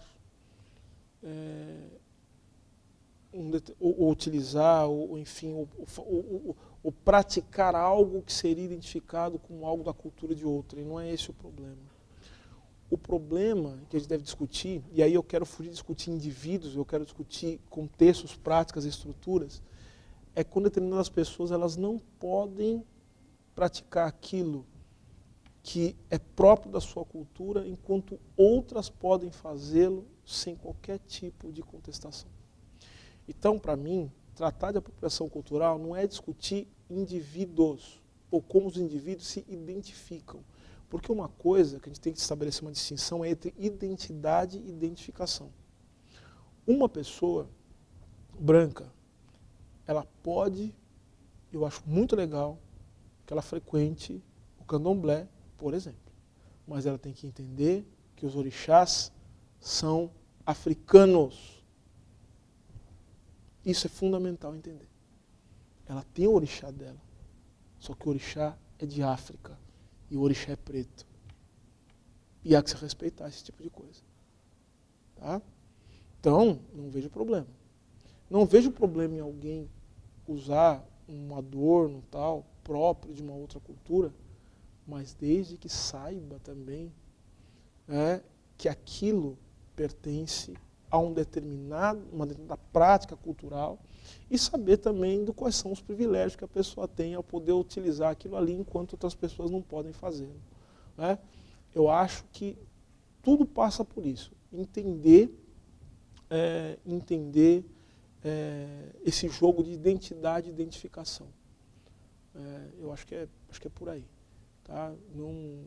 Não compactuo com qualquer tipo de proibição de você se identificar com algo da cultura de alguém, enfim, acho que não é isso que se trata, tá? A discussão é outra. A discussão é discutir racismo. Quando a gente fala de racismo, a gente está falando de uma questão. Falar de racismo é falar de subalternidade de um lado e privilégio do outro. Ser branco não é cor da pele, ser branco é ter privilégio, são coisas distintas. Então é importante entender esse jogo, como parte do jogo da política. É isso. Boa noite, professora. Meu nome é Verônica, eu sou professora da educação. O nome da minha mãe. É um nome muito bonito. Eu também acho. Lindíssimo. Ninguém nem me chama por ele aqui, na verdade, eu sou conhecida na escola como Kiki. Eu trabalho na educação infantil e, ouvindo o que você falou, inclusive, assim, a tua linha de pesquisa no Sartre, existencialismo, enquanto me parece que, pelo menos para mim, algumas decisões que são pessoais são caminhos muito óbvios, no macro, no estrutural, no institucional, eu sinto que a gente está vivendo um pouco uma crise de legitimidade política, né? Porque se você não só no Brasil, mas se você parar para pensar que logo que durante a era Obama, você teve o movimento Black Lives Matter, e que você teve uma das mais baixas participações nas votações depois disso. E, bom, não vou nem entrar em pormenores na situação política do Brasil, mas eu fico pensando como que quem tem interesse, nós, pessoas normais, que tem interesse em participar, em colocar no poder pessoas que representem esses valores que a gente está discutindo aqui, como fazer isso quando a gente está vendo crise de Estado de Direito, de legitimidade, movimentos extremistas de intolerância por todas as partes ressurgindo. Como levar isso do micro, dos nossos valores pessoais, para o macro, passando pelas instituições que estão tão deslegitimadas? Tá.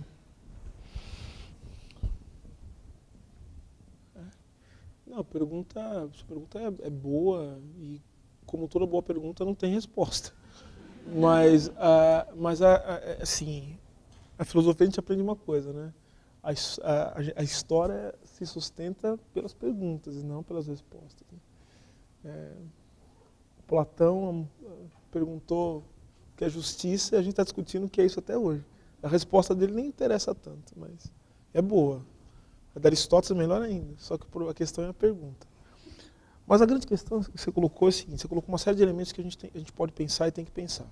Primeiro, tudo que você falou agora, essa crise que não é só de legitimidade política, é uma crise civilizatória, tá? Os extremismos, enfim, a baixa participação política, isso é sintoma, né? Sintoma de algo que é estrutural, que é o que você falou, é a crise econômica, entendido econômico aqui como um modelo de reprodução das condições materiais econômicas, tá? Então, eu acho que isso é um sintoma. Agora você falou do Obama e do Trump. O Obama faz parte diretamente dessa crise, né? A gente não pode ser contrafático. Ele é um homem que eu gosto muito, a figura dele é incrível, né? Eu tenho muita admiração, um homem charmoso, tá? Sensacional. Só que é o seguinte, o Obama é o último suspiro desse mundo que está esfacelando. Olha quando que ele foi eleito? Em 2008. 2008, que é o pico central da crise que a gente está vivendo hoje. Tá? Então ele foi eleito como o último suspiro, e agora tem que falar real, do neoliberalismo. Né? Assim, o neoliberalismo conta ideologia, não como prática. Tá? Como prática continua, aí, tá, a financiarização do capital, desemprego estrutural, isso aí está aí. O problema é o seguinte: quando é que você tem crise? O que é crise, tecnicamente?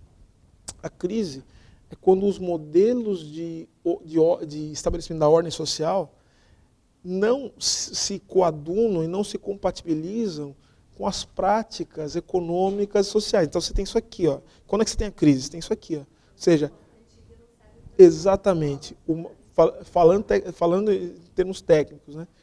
O modo de regulação ele não é compatível com o regime de acumulação.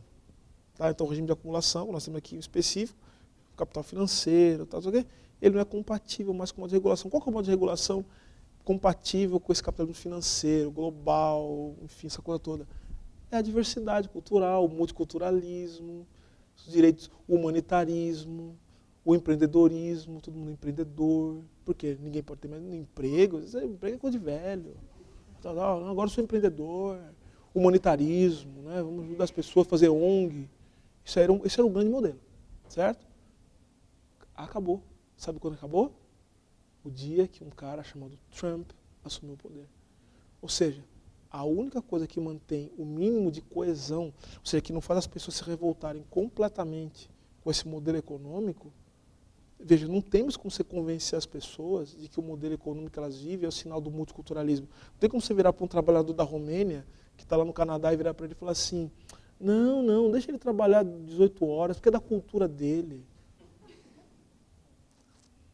Agora é a revolta. Não tem mais meio de regulação para isso. E a única forma de lidar com isso, sabe qual é? É o fascismo. É a porrada. É a pancadaria. É o racismo explícito. Tanto que, você pode ver uma coisa, a Michelle Alexander, que é uma grande intelectual negra, ela vai falar isso. Ela vai falar que nos últimos tempos, os brancos pobres nos Estados Unidos, eles perderam uma coisa, isso que a gente não pensar em igualdade. Os negros tiveram uma afirmação muito grande do ponto de vista simbólico, mais simbólico, concretos também, mas mais simbólico, tiveram uma afirmação muito grande do presidente negro, tal, yes we can, essa coisa toda. Só que do outro lado, você tem também um aumento brutal da desigualdade e os brancos perderam aquilo que os mantinha assim, mais tranquilos. A Michelle Alexander, com base no Du Bois, W.E.B. Du Bois, ele fala assim, os brancos perderam o salário psicológico. Qual que é o salário psicológico dos brancos? Eles olham para trás e falam assim, puxa, a minha situação está muito ruim, só que tem gente pior que eu, são os pretos. Só que daí começa o Obama, não sei o quê, Beyoncé, Jay-Z, o Denzel Washington, um negro ganhando Oscar. Aí a revolta, né? O cara não aguenta. A vida do cara economicamente está sendo destruída, o sujeito não tem emprego, vive uma vida culturalmente miserável. Veja os filmes que saíram nos últimos anos, os filmes que falam disso, dessa vida, dessa classe operária, tanto na Inglaterra como nos Estados Unidos, são filmes horríveis, assim, que mostram uma vida degradada, sem esperança, que é um negócio horroroso. Então, os filmes que saíram, principalmente nesse circuito aí mais alternativo e tal, você encontra isso. Os filmes na Grécia, agora, esse cinema extremo da Grécia, é um negócio muito feio. São os brancos que perderam esse lugar. Então, ou seja, o Trump não é loucura, o Trump não é ponto fora da curva, o Trump é o que esse mundo está pedindo. O candidato que nós temos aí, que está em segundo lugar nas pesquisas e tal, primeiro, segundo, sei lá, ele é o que esse mundo está pedindo. Tanto que você veja uma coisa, você viu que teve um encontro de empresários aqui no Brasil, dos industriais, você viu? Os industriais, a boca pequena e alguns até abertamente estão dizendo o seguinte, não, esse candidato aí talvez seja a solução. Ou seja, esses caras não têm compromisso nenhum com democracia. Quem depende de democracia é a gente, né? Que a gente quer o quê? Legalidade é a gente, que a gente quer ter um limite entre o poder brutal do capital e o Estado violento sobre os nossos corpos, as nossas vidas. Mas nem isso tem mais, sabe por quê? Porque, por exemplo, você vai pegar no Rio de Janeiro. Tem um autor que eu gosto muito, para mim é o maior intelectual hoje do mundo, chama Achille Mbembe. Um camaronês, escreve Achille, né? Com 2 L's, Mbembe, M mudo, Bembe. Esse cara é o maior intelectual. Ele tem um livro chamado Crítica da Razão Negra e um outro livro chamado Necropolítica. Esse é o cara. Está dizendo o seguinte, olha, todo o Estado moderno, contemporâneo, ele se pauta na chamada biopolítica. O Estado estabelece o poder sobre o corpo. O Estado não é aquele que mata. O Estado é aquele que mantém a vida. E por isso que ele mantém o controle. Né? Formar mercado, trabalhador, eu tenho que manter o controle, eu tenho que prolongar a vida. É por isso que tem que ter sistema público de saúde, escola. Preciso tentar prolongar a vida. Só que ele fala, sob as condições do neoliberalismo, o que eu tenho hoje é a necropolítica. Não é o controle sobre a vida, mas o controle sobre a morte. Eu defino quem morre. Então, vejam, como é que você gera o mundo pela necropolítica? Por meio de estado de exceção. Olha o que está acontecendo no Brasil. Olha os juízes. Olha o promotor. Olha o advogado. Acabou, não tem limite. Não tem limite. Por meio de estado de sítio permanente. O estado de sítio permanente é o seguinte, você estabelece um poder sobre uma área, o policial com a arma na mão vai decidir quem vive e quem morre e não vai ter que reportar a nenhum superior. Você saiu no horário, ele te dá um tiro nas costas. Ele te mata. Eles atiram de um helicóptero de cima na rua e matam gente. Ninguém quer saber que isso é inocente ou não. Sabe por quê? Porque depois aparecem aqueles programas do fim de tarde, dando álibi imediato para quem mata. Chamando de vagabundo. Aí aparecem aquelas imagens horríveis na televisão, né? Da mãe perto do corpo do filho, balançando a carteira de trabalho para mostrar que o filho é trabalhador. Só que agora nem carteira de trabalho vai ter mais. Isso é necropolítica. Ó, está acontecendo nessas periferias de São Paulo, está acontecendo no Rio de Janeiro. Esse é o mundo do Trump. Esse é o mundo. Então, ou seja, a tua pergunta é uma pergunta difícil de resposta, mas ó, isso é história. Esse tipo de coisa, ele não dura para sempre. Até porque não tem como durar para sempre um negócio desse.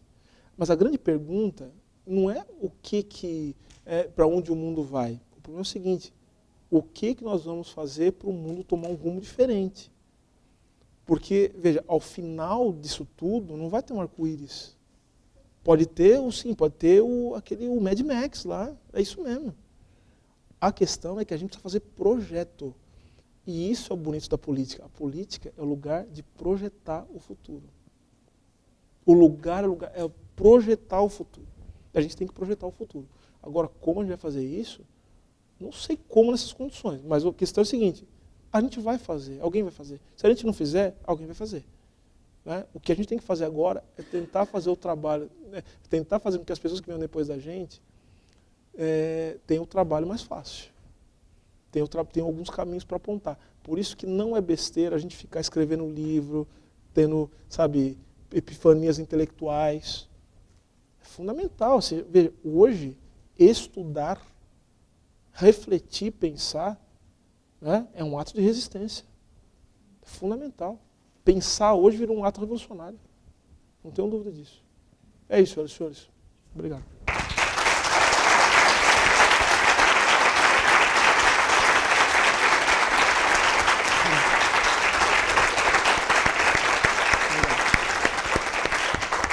Ó, vou convencer esse moço a dar um curso aqui na próxima temporada. O que vocês acham, hein? Porque foi pouco, não foi?